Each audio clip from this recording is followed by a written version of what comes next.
Daniel was still trying to keep control. He smiled in public, posted photos on yachts, wore tailored suits, and toasted with champagne bearing names no one could pronounce. But there was something he couldn't hide from his own skin at first. It was just an irritation, slight tingling in his fingers when he counted the bills.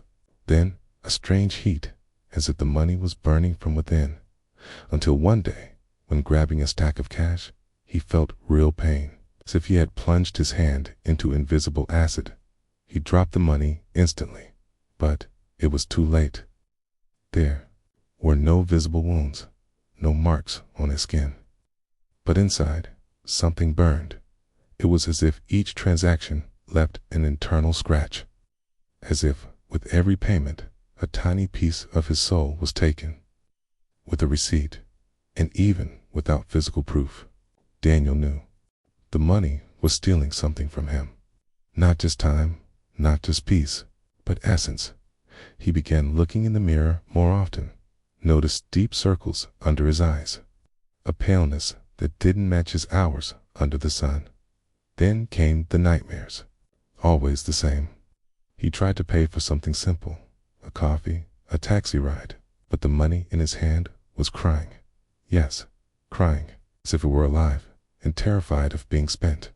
He'd wake up drenched in sweat each time he touched his wallet during the day. The fear grew stronger. Something was wrong, terribly wrong, but the world around him kept celebrating his success. Magazines called him a rising genius. Influencers wanted his friendship.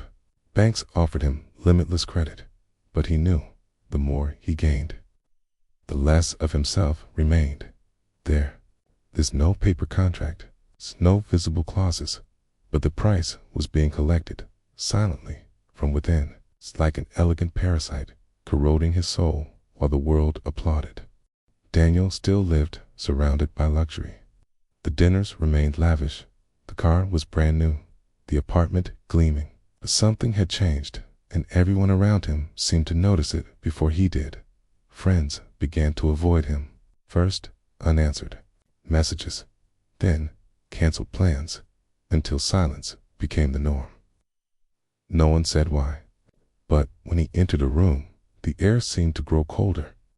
People exchanged glances, looked away, stepped aside, and the animals simply knew. Dogs barked at him with fury, even the gentlest ones. Cats arched their backs and ran. Birds that once perched on his windowsill vanished. It was as if an invisible scent, an imperceptible trail, clung to him, but the worst was still to come. One morning, as he looked into the mirror, a chill ran down his spine. His face was the same, but not quite. His eyes were different, darker, deeper. The light was gone, and when he forced a smile, he saw something that made him step back.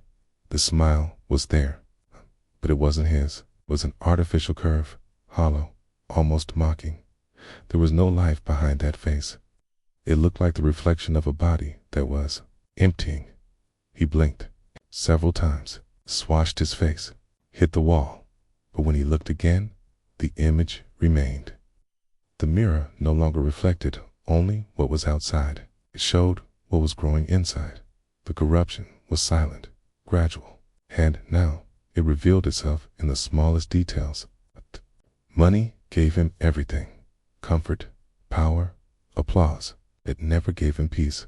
In fact, the more he gained, the further from himself he became, because the price wasn't paid in coins, it was paid in soul.